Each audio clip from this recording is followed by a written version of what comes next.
Well, good morning or afternoon or evening, wherever you may be. I think I need to date this because the environment around beneficial ownership information reporting seems to change almost daily. As of February 26th, 2025, this thing is back on. At least that's around 1 o'clock Eastern Standard Time. What it will be by 2 o'clock, I have no idea. Now, I myself got my report in. I own all the units in a limited liability company, and I got it in early 2024. So I've kind of avoided the problem.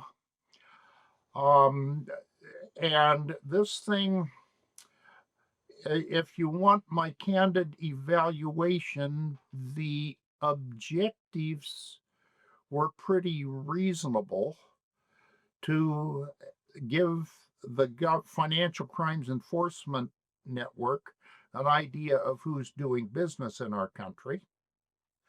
But the law itself was just wretchedly constructed. Nevertheless, there seems to have been no attempt to reform the actual law, which I would be happy to see, and make it not quite so intrusive. I mean, for one thing, for pity's sakes, you're going to have to issue reports when things change. And when do you need to issue the report? Well, 30 days after the change, you need to change your report. And what if you don't? It's $606 a day penalty.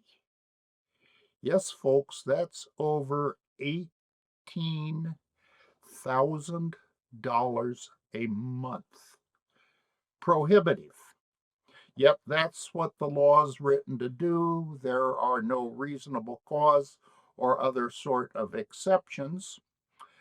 Now, there's been a lot going around on this, and so let me tell you what I'm working from, since you may need to pull out the information yourself.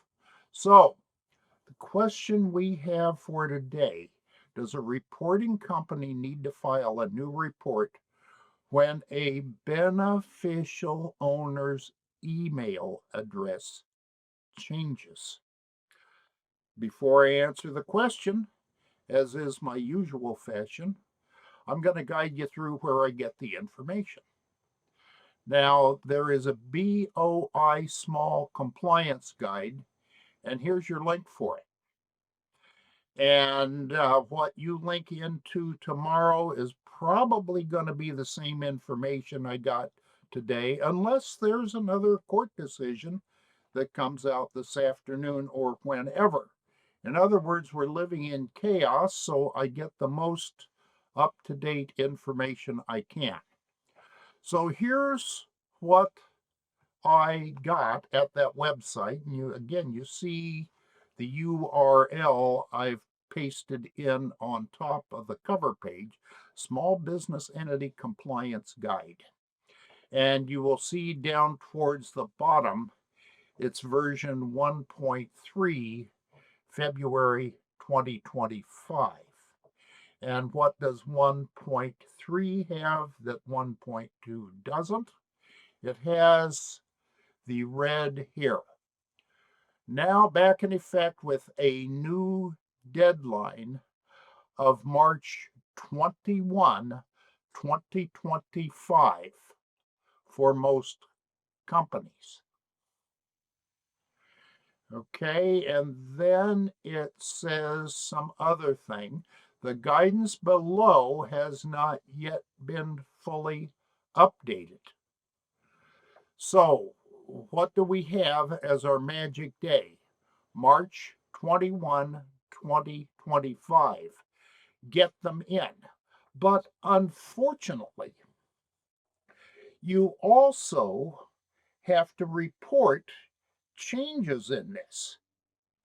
And among those changes, we find on page 38 of this report, and let's look at the reporting company. And what do we see that the reporting company has to give? Trade name, business, complete U.S. address.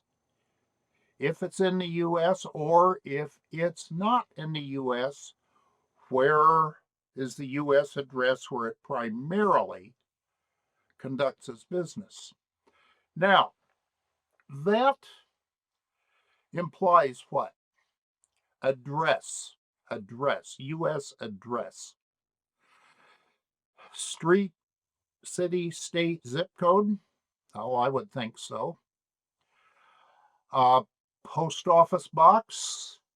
Well, I would think that would be there too. Email address? I can't see it. I can't see it. Matter of fact, I filled out 2 reports for myself, and I did not have to give an email on either one of them. Now, each beneficial owner and company applicant. Full legal name, date of birth, complete current address. For individuals, report the business street address. Business street address. Not required to be in the U.S. Unique identifying number and issuing jurisdiction and image of U.S. passport, state driver's license, identification issued by state, local government, or tribe, or if you don't have any of those, a foreign passport will do. Now, down in the fine italic print, let me read it to you. If an individual has obtained a FinCEN identifier, I have done that. I have my own personal FinCEN identifier and provided it to a reporting company. The reporting company may include the FinCEN identifier. So I have my own unique number and I am the sole owner. So I submitted 2 reports when I did that. Now, what happens if I change any of this information? Well, whoever filed the information about me, in my case, it was me.